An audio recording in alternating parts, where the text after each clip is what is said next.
Halo semuanya, pernah nggak sih kepikiran kenapa ya ada daratan es raksasa yang namanya malah Greenland atau Tanah Hijau?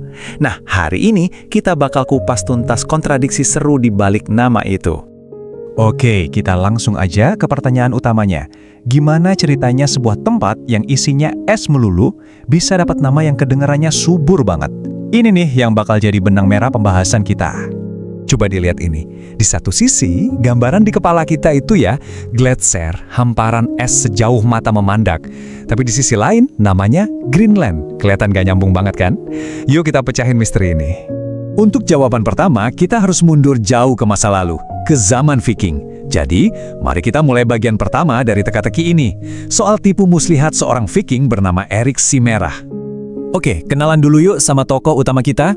Erik Simerah ini bukan penjelajah biasa. Dia itu seorang pembunuh dari Islandia yang lagi dihukum buang. Pas dia nemuin daratan baru ini, dia punya satu masalah besar.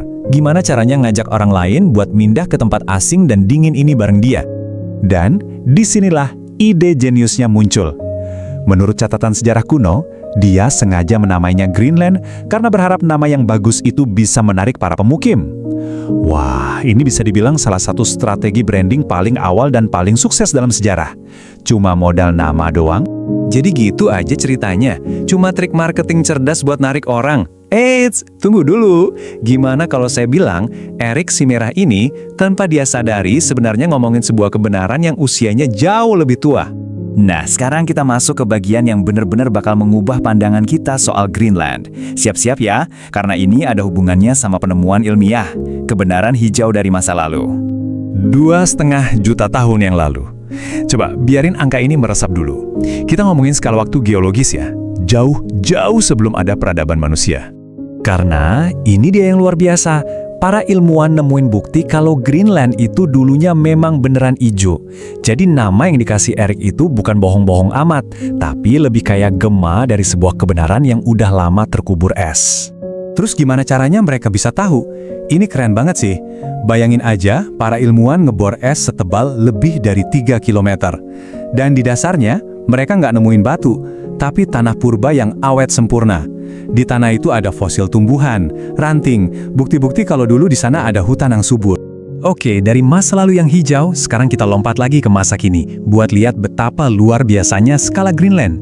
Ini benar-benar pulau yang serba paling. Kita mulai dari fakta dasarnya dulu.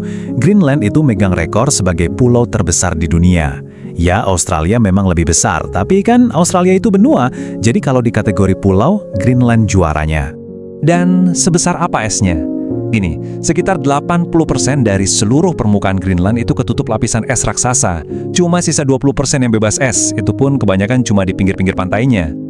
Tapi jangan salah, 20% itu bukan angka yang kecil. Area bebas es di Greenland itu luasnya kira-kira sama dengan seluruh negara Swedia. Coba bayangin, ada daratan seluas Swedia ngumpet di pinggiran lapisan es raksasa. Sekarang, dengan wilayah segede itu, kira-kira ada berapa ya orang yang tinggal di sana?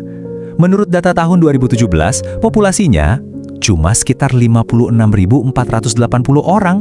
Ini artinya apa? Ya, ini bikin Greenland jadi salah satu tempat paling sepi dan paling lengang di seluruh dunia. Punya daratan layak huni seluas Swedia, tapi penduduknya lebih sedikit dari kota kecil di Indonesia.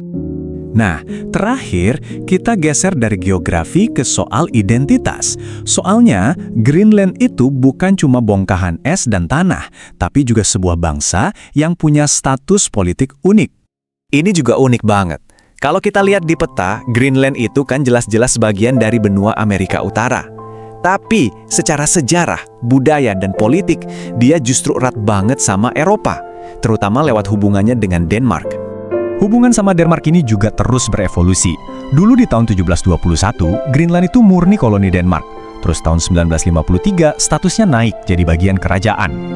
Lompatan besarnya itu di tahun 1979 pas mereka dapat otonomi. Dan di tahun 2009, otonominya diperluas lagi. Jadi mereka makin berkuasa atas urusan dalam negerinya sendiri. Jadi apa artinya itu sekarang? Artinya, Greenland adalah negara otonom di bawah kerajaan Denmark.